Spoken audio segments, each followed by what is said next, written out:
Olá, estamos dando início a mais um Momento Saúde. No primeiro bloco desta edição, conversamos com o reumatologista Adil Samara, professor titular de reumatologia na Unicamp e na PUC Campinas, sobre a artrite, que acomete 2 vezes mais mulheres do que homens. Ele fala também sobre a osteoartrite, que representa de 30% a 40% das consultas em ambulatórios de reumatologia. A artrite reumatoide é uma doença dominantemente inflamatória, de diagnóstico relativamente fácil, porque começa uma tumefação das pequenas articulações das mãos, as proximais das mãos. É esse o momento em que a gente deve fazer o diagnóstico. Outrora ela não tinha esse nome. Esse nome é da literatura inglesa, porque esse sufixo oide significa tendências a alguma coisa.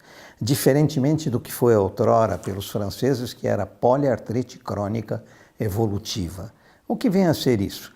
Poliartrite é de todas as articulações. A artrite reumatoide não poupa sequer as temporomandibulares, excetuando-se aqueles casos que têm maloclusão, e aí é por outra natureza, tá? Mas ela pode ocorrer na coluna, mas frequentemente é uma doença de articulações periféricas. Muito raramente nos ombros, mais raramente ainda nas coxofemorais, tá? E nas outras articulações, cotovelos nem tanto, mas principalmente nos dedos da mão. Tanto isso é verdade que com o comprometimento destas pequenas articulações em ambas as mãos é diagnóstico seguro e preciso desta enfermidade. Só que tem 20 e poucas exceções. Tem algumas outras enfermidades que não são artrite reumatoide e que, no entanto, entram no diagnóstico diferencial desta enfermidade. Razão pela qual a gente, examinando o doente, com o exame clínico, com a história clínica desses doentes e depois, onde o médico não chega, o laboratório pode ajudar e muito, e o raio-x também. Então nós vamos partir para um terceiro elemento que são os exames laboratoriais e exames radiológicos.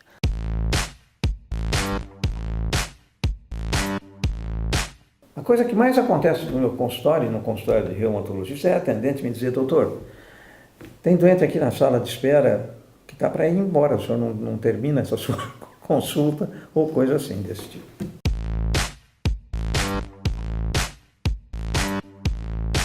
O exame laboratorial, ele é bom, mas não é imprescindível.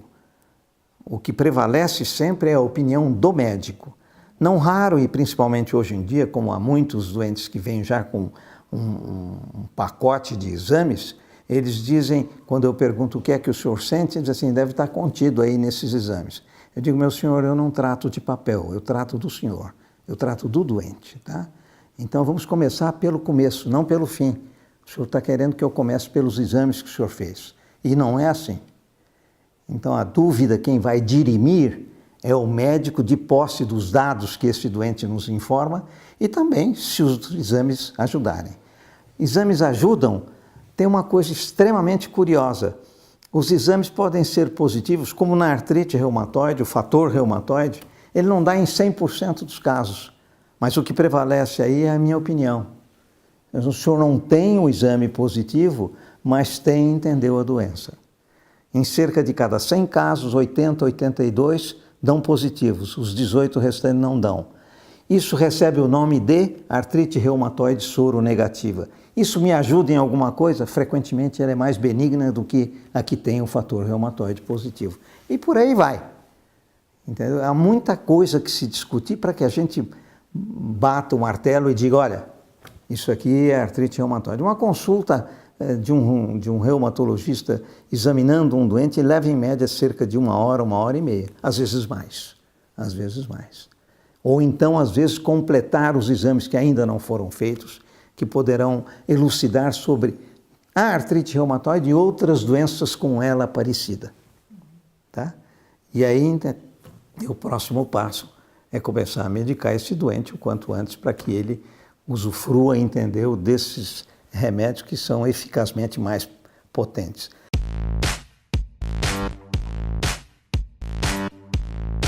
Os outros, os anteriores, não são desprezados. Os mais modernos podem ser usados, mas existe uma escala segundo a qual a gente prossegue no tratamento dessa enfermidade. Nós não começamos pelos últimos que eu acabei de dizer para você.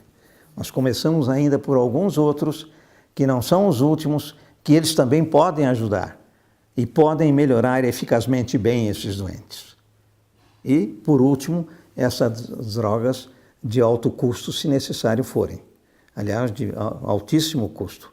O custo que o governo gasta com isso, por ano, é algo de extraordinário, porque são drogas ainda novas, não existem muitas, existem cerca de 8 a 10 aliás, mais hoje em dia, talvez uns 15. E cada qual delas tem também uma certa especificidade. Para psoríase, artrite psoriásica é uma, para artrite reumatoide é outra, enfim, tem várias. Para lúpus eritematoso já tem surgido uma ou outra droga capaz de ser mais específica para tal ou qual doença, e isso é só o reumatologista que está em condições de fazer.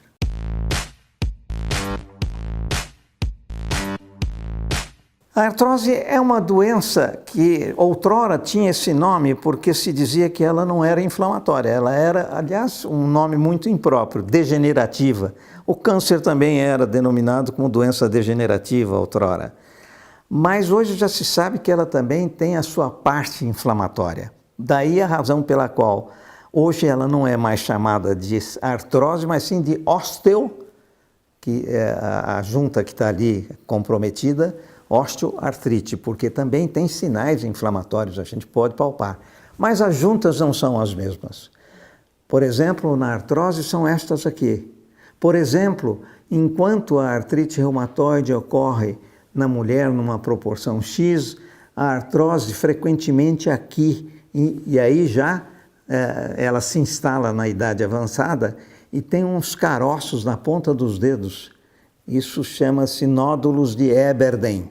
Quem foi Eberden? Eberden foi um inglês que denominou isso em 1808. Então as juntas são outras. Veja que como pela localização a gente pode dizer, por exemplo, a mulher é mais vítima de artrose no segmento cervical, nos joelhos e nas mãos. Os homens no segmento lombar e nos tornozelos e na coxa femoral também. Então, tem expressões clínicas diferentes de uma mesma doença, né?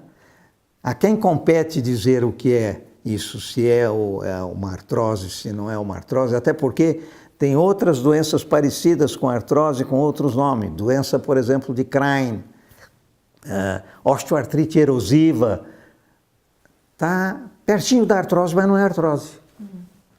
A conduta não é a mesma. E por aí vai. Então, veja como não é tão simples como parece dizer eu tenho reumatismo. Tá? Quem pode dizer isso para você, se você tem ou não reumatismo, eu acho que seguramente o reumatologista. Alguns clínicos são extremamente capazes de colocar esse diagnóstico. Eu conheci muitos, que dava gosto de pegar uma carta. Eu tenho uma carta da base naval de Ladário, que eu levei para a Unicamp para dar uma aula com essa carta. E ele não era reumatologista. E ainda me disse o que tinha, e o que ele fez para tratar, e o que ele fez para condenar os efeitos colaterais do remédio.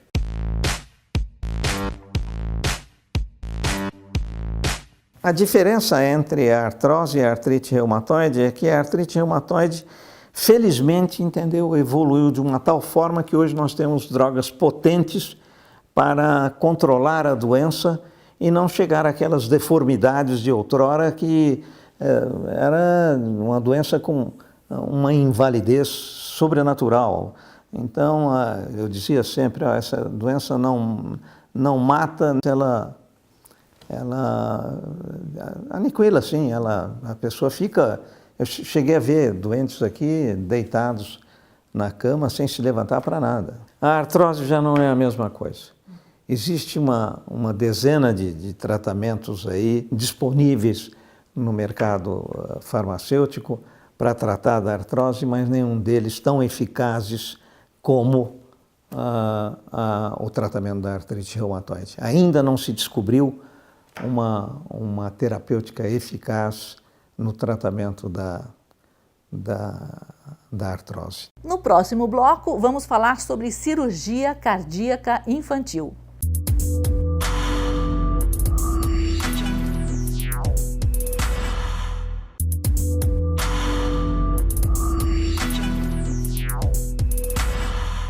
Estamos de volta e agora o tema é cirurgia cardíaca infantil, um procedimento muito delicado. A complexidade varia de acordo com a idade, o histórico clínico e o estado de saúde geral da criança. Quem falou com a gente foi o especialista Fernando Antoniali. Quando a gente quer definir isso como um grupo de pacientes, né? Todo paciente que tem menos de 18 anos, ele como se estivesse nesse grupo de adolescentes, jovens, aí o grupo pediátrico e até 28 dias de vida a gente considera o grupo neonatal.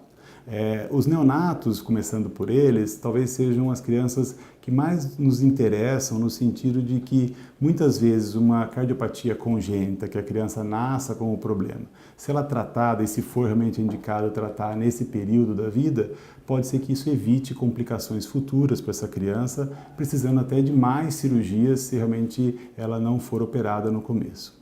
E essa é uma preocupação muito grande que a gente tem no Brasil sobre a cardiopatia congênita. Na verdade, a ideia da gente é que a gente chame a atenção para que a cardiopatia congênita precisa ser realmente muito bem cuidada, porque a cada 100 crianças nascidas vivas, uma criança nasce com cardiopatia congênita.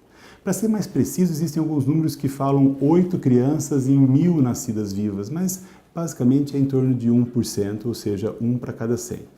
E essa criança que nasce com cardiopatia congênita, muitas vezes ela vai precisar da cirurgia cardíaca e muitas vezes no período neonatal. Para você ter uma ideia, Ana, nós temos uma situação que em torno de 80% das crianças que têm cardiopatia congênita precisam de cirurgia cardíaca. Não todas no período neonatal, mas elas vão precisar de cirurgia cardíaca no decorrer da vida. E uma porcentagem menor de crianças precisam de cirurgia cardíaca ainda no período neonatal. E quando a cirurgia cardíaca é realizada no período neonatal, ela exige que o centro seja um centro especializado em cirurgia cardíaca infantil.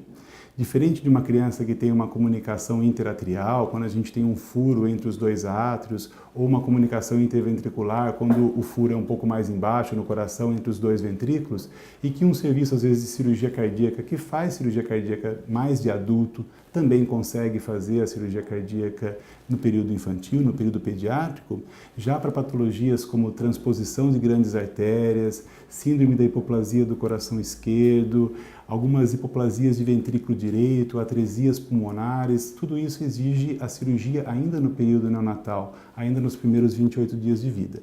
E aí a importância de você ter um centro especializado.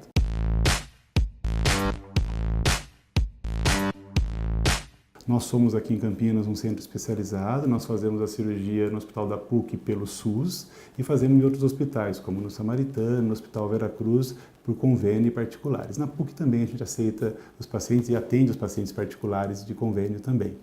E a ideia é que a gente desenvolva para conseguir fazer o maior número possível de cirurgias, conseguindo até receber crianças de outras regiões, porque infelizmente existe uma carência muito grande desse tipo de cirurgia.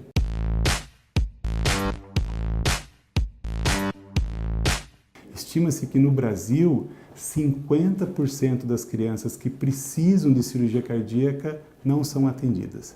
Então a gente tem um número enorme de crianças, se você for pensar no número de crianças que nascem vivas no país. Se você fizer uma conta, em torno de 1% dessas crianças vão ter cardiopatia congênita e 50% delas não conseguem a cirurgia, muitas crianças no nosso país morrem pela falta de ter uma cirurgia cardíaca, uma coisa que nós precisamos mudar, precisamos aumentar o centro, precisamos fazer com que essas crianças cheguem a esse tratamento, tá certo? Acho que isso é uma importância, uma coisa importante que toda a população, acho que todos precisam realmente se preocupar com essa questão e chamar a atenção de que a cardiopatia congênita hoje é um dos maiores problemas de mortalidade infantil.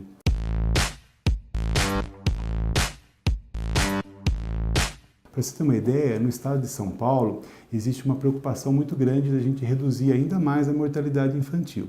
embora talvez seja o estado onde tem o menor índice de mortalidade infantil, a gente ainda está com 2 dígitos, né? Querendo chegar em 1 dígito ou até em níveis europeus, né? Norte-americanos. Mas, infelizmente, a gente não consegue diminuir mais pelo fato das doenças congênitas. E as doenças congênitas, dentre elas, a que mais leva à morte é a cardiopatia congênita. Então, no Brasil já se reduziu muito a morte por infecções, problemas infecciosos no período até 1 ano de vida, que seria a mortalidade infantil. Já se conseguiu tratar muitos problemas dessas crianças, mas infelizmente a parte de cardiopatia congênita ainda não tem todo o tratamento e aí a gente não consegue. Mesmo num estado como São Paulo, um estado desenvolvido, a gente não consegue reduzir mais a mortalidade infantil. Então o que a gente precisa fazer é aumentar esses centros.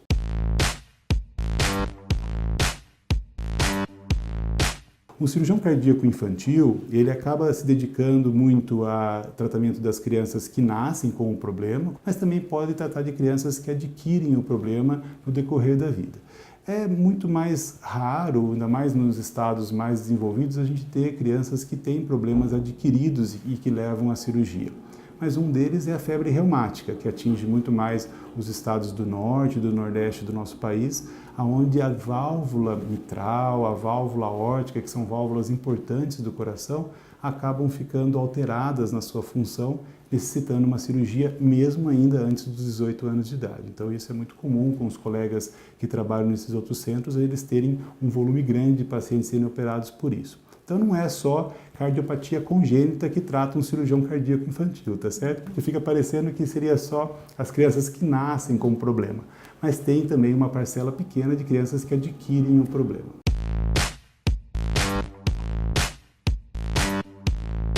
Pensando na questão congênita, eu acho que uma coisa que também vale a pena chamar a atenção, vale a pena a gente comunicar à população, o diagnóstico intraútero.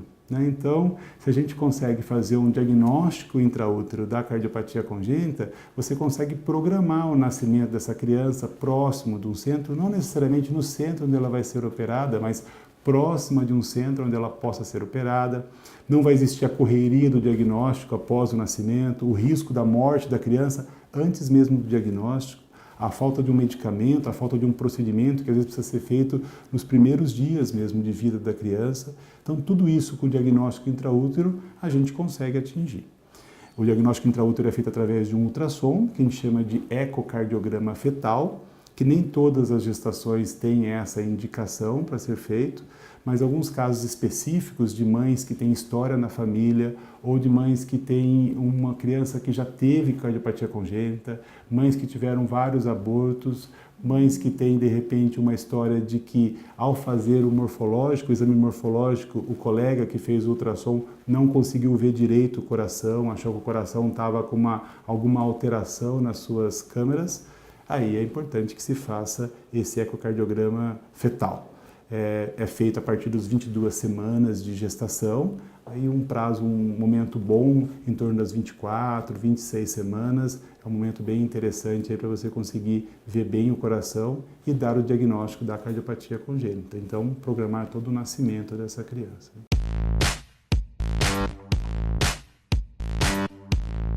Cirurgia intrauterina, para a parte de cirurgia cardíaca aberta, não se tem nada se fazendo nesse momento.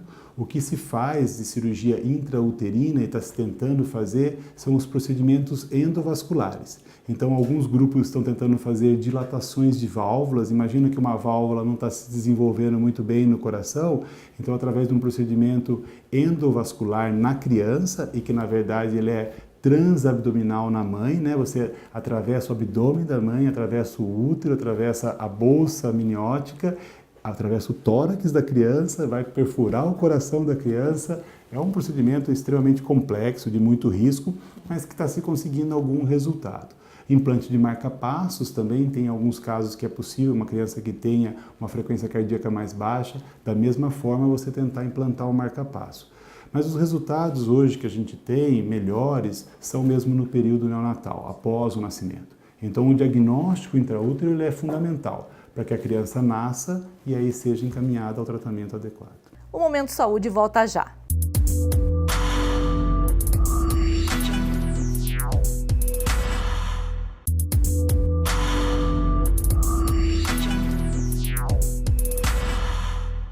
Estamos no terceiro e último bloco do Momento Saúde. E a pergunta é: o que faz um pediatra? Como se forma um pediatra? As respostas ficam por conta do ex-reitor da Unicamp, presidente da Academia Brasileira de Pediatria e fundador do Centro de Investigação em Pediatria, escritor premiado, Dr. José Martins Filho. Um pediatra, ele exerce uma especialidade médica que é muito interessante, porque o pediatra talvez é um dos últimos clínicos gerais da medicina, né? Ele é um clínico geral de crianças que vê os recém-nascidos, os lactentes, as crianças escolares, os pré-escolares, os adolescentes. A definição da pediatria em algumas organizações internacionais, inclusive a Academia Brasileira de Pediatria que eu presidi, é de que a pediatria vai até 21 anos, né? As pessoas começam a achar que não, que termina mas a adolescência vai até 21 anos, principalmente nos meninos. As meninas já terminam um pouco antes.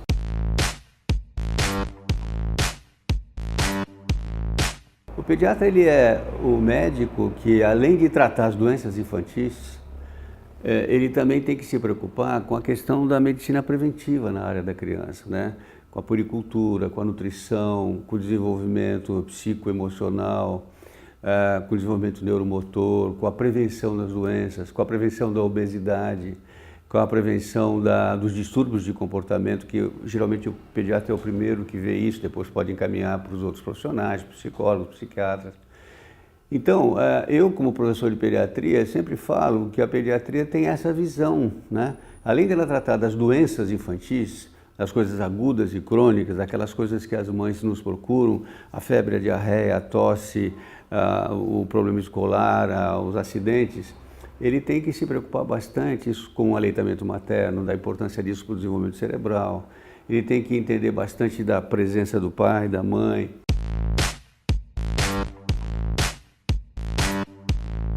Hoje a gente fala muito numa coisa chamada estresse tóxico precoce infantil, que são aquelas crianças marginalizadas ou mal atendidas ou negligenciadas e que não recebem carinho, atenção e que acabam tendo lesões importantes, às vezes cerebrais, por falta de funcionamento neurológico adequado, porque há lesões das sinapses do sistema nervoso por estresse.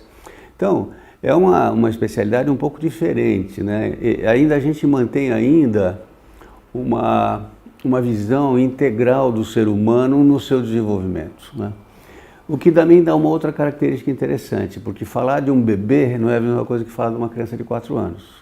E uma criança de 4 anos é diferente de uma criança de 12 ou um pré-adolescente. Para cada grupo etário existe um tipo de visão de enfoque, né? O recém-nascido e o lactente são muito dependentes da mãe, da família, até 2 anos de idade. A gente insiste muito da fase do aleitamento, da amamentação, para desenvolver o cérebro. Eu trabalhei a minha vida inteira com aleitamento, com relações familiares, exatamente porque essa fase da vida é fundamental para o resto da existência. A gente sabe que crianças que não têm o devido cuidado, que não têm presença dos pais, que não são acolhidas, que não têm afeto, amor, carinho, atenção, podem sofrer danos importantes, psicológicos, emocionais e até neurológicos. Isso é papel do pediatra. O pediatra faz tudo isso.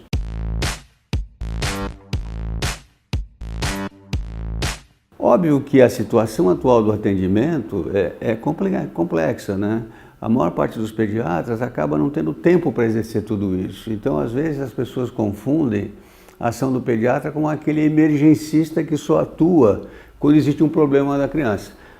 Aquela criança que só vai ao médico quando tem febre, quando tem convulsão, quando tem diarreia, quando tem vômito, que também tem que ser levada e ser atendida, mas hoje a gente fala muito mais do que a gente chama de puericultura, que inclui essa prevenção, que inclui essa preocupação com a família. Hoje se fala, por exemplo, uma coisa interessante, a puericultura do sono. É o pediatra que tem que discutir com a família todas essas questões de por que uma criança tem que dormir bem, o que falta para ela dormir bem, por que as mães se cansam tanto nos primeiros meses, por que eles choram tanto, o que está acontecendo. É papel do pediatra.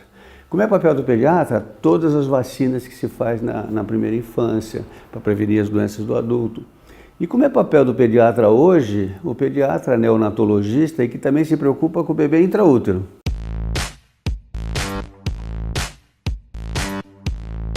Hoje se fala muito em pediatria de um período chamado os primeiros 1000 dias, que são as 40 semanas de gestação, né?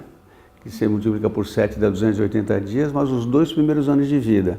365 vezes 2, que dá 700 e poucas, somados dá 1000 dias. Por que isso é importante para o pediatra e para a criança, e por que isso é função do pediatra? Porque é esse período que você tem o grande desenvolvimento cerebral, o grande desenvolvimento da formação do cérebro e principalmente, claro, da personalidade, que também vai até os 6 anos, e o pediatra tem que saber disso, de atuar aí. A gente hoje preconiza que durante a gestação os pais conversem com o pediatra, pelo menos 2 vezes. Para quê? Para entender o papel da nutrição da mãe, o papel do ambiente emocional dessa mulher grávida sobre a formação e desenvolvimento do feto e do bebê. Então, essa é a função do pediatra, é uma grande função.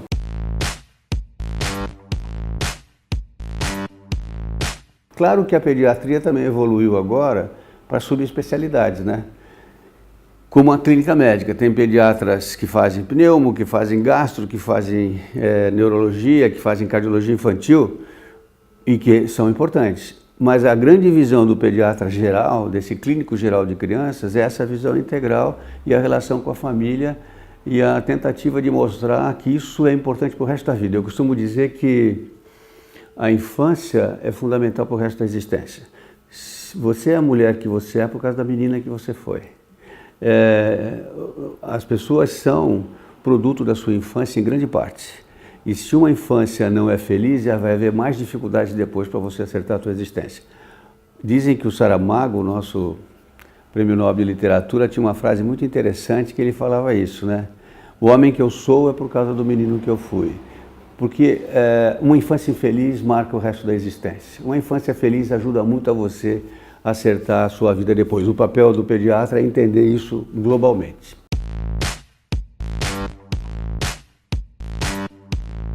Bom, eu sou médico pediatra formado pela USP, né? Com especialização em pediatria, nutrição e recém-nascido, neonatologia. Aqui no Brasil, me formei pela Universidade de São Paulo, vim para a Unicamp, depois eu fui para a França. Fiquei um tempo na França, no Centro Internacional da Infância, em Paris, onde eu trabalhei bastante com pediatria social e comunitária. Foi lá que eu comecei a aprender a trabalhar com aleitamento materno, com o papel da família, o papel do crescimento e desenvolvimento, e essa visão filosófica da pediatria comunitária e social, que é entender esse processo da humanidade que passa pela infância, né? E que depende de esse cuidado em dar às crianças o direito de se desenvolver.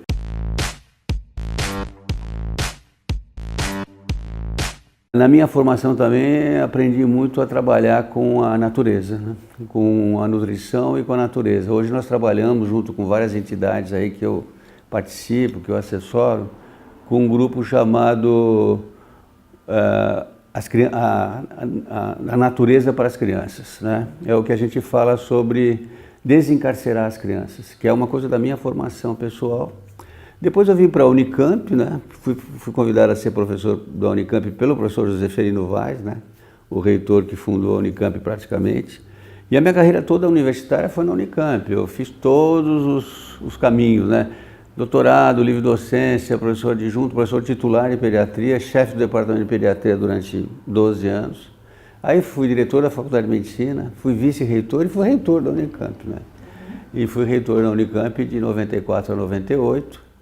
E depois eu continuei a minha trajetória. Quando eu me aposentei, né, porque a gente tem a necessidade de abrir espaço para os mais jovens, eu fundei o Centro de Investigação em Pediatria, o CIPED, junto com todos os colegas da pediatria, que hoje fez 20 anos, que é um lugar onde a gente pesquisa a pediatria, onde se publica muito, onde se faz muitas teses de doutorado. Orientei muitas teses de doutorado, de mestrado, muitos alunos meus, muitos colegas que hoje trabalham aqui na cidade, passaram lá pelo Centro de Investigação em Pediatria, pelo departamento que eu participei intensamente da formação dele, quando fui chefe do departamento. E depois eu acabei sendo convidado para a presidência da Academia Brasileira de Pediatria. Eu fui eleito presidente da Academia Brasileira de Pediatria e fiquei lá até novembro do ano passado. E no Centro de Investigação em Pediatria, presidi o Centro de Investigação em Pediatria e fui também o primeiro fundador, na época, do curso de pós-graduação em saúde da criança e do adolescente, que é um lugar interessante. Agradecendo a sua companhia, ficamos por aqui. Obrigada por ter ficado com a gente.